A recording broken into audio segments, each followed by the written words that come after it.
Hi పిల్లలు. ఈరోజు summer క్యాంప్లో భాగంగా వాసవి పుస్తకమిత్ర వారి నుంచి రెండో కథతో మేము ముందుకు వచ్చేసానండ్రా. నిన్న కథ బాగా నచ్చిందా? చక్కగా విన్నారా? అయితే ఈ కథ కూడా వినండి.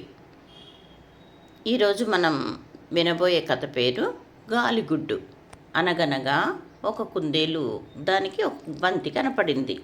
అది చాలా పెద్ద బంతి, రంగురంగుల బంతి. కుందేలు దానిని పట్టుకొని చూసింది. అది చాలా గట్టిగా ఉంది, ఇంత పెద్దగా ఉంది, ఇది దేని గుడ్డు అని కుందేలుకు అనుమానం కలిగింది. వెంటనే అది అడవిలోకి అలా ముందుకెళ్తూ అటుపక్కగా వెళ్తున్న తాబేలుని పిలిచింది. తాబేలుని పిలిచి, ఇది పులిగుడ్డ అని అడిగింది. ఇది పులిగుడ్డి కాదు, పులి ఇంత పెద్ద గుడ్డు పెట్టదు అంది తాబేలు తెలివిగా.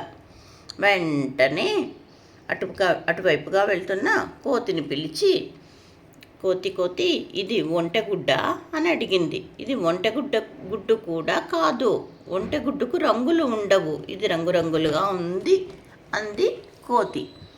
వెంటనే కొంగను పిలిచింది. అటుపక్కగా వెళ్తున్న కొంగతో, కొంగమామ ఈ బంతిని చూసావా? ఇది దేని గుడ్డ అయి ఉంటుంది? ఏనుగు గుడ్డ అని అడిగింది. వెంటనే కొంగ బంతి దగ్గరికి వచ్చి తన ముక్కుతో దానిని పొడిచింది. అంతే, తుస్ అని గాలి బయటకు రావడం మొదలుపెట్టింది. ఇది గాలిగుడ్డు అని గట్టిగా అరిచింది కొంగ.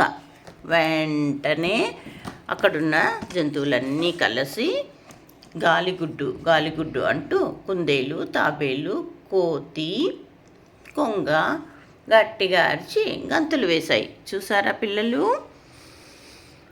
వాటికి దొరికిన బంతిని అవి ఏదో జంతువుల యొక్క గుడ్డు అనుకొని చివరికి అది పగిలిపోయాక గాలిగుడ్డు అని నిర్ణయించేశాయి. కథ నచ్చిందా పిల్లలు? ఈ కథలో ఉన్న ఏ జంతువులు ఉన్నాయో వాటిని వేరుపరిచి రాసుకురండి. గుర్తు చేసుకోండి ఒకసారి కథను. అది అలాగే నోట్ చేసుకుని ఈ 4 జంతువుల్లో మీకు ఏ జంతువు బొమ్మ గీయడం వస్తుందో దాన్ని కూడా చక్కగా ఒక పేపర్ మీద వేసుకొని సమ్మర్ క్యాంప్కి రండి.